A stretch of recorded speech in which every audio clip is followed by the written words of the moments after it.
சென்ற காற்று முக்தி பெற்று திரும்புதல் போல உன் மடியில் சொல்லால் விழுந்தவன் கவியாய் முளைத்தேன் உன் பொன்மடி வாழ்க நம்மை காதல் வாழ்க நம்மை காதல் வாழ்க நம்மை காதல் வாழ்க நம்மை காதல் வாழ்க.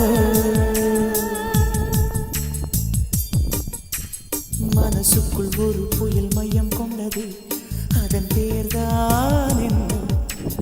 இந்த புயல் இன்று கரை கடந்தால் இன்னும் என்னென்னாகும்.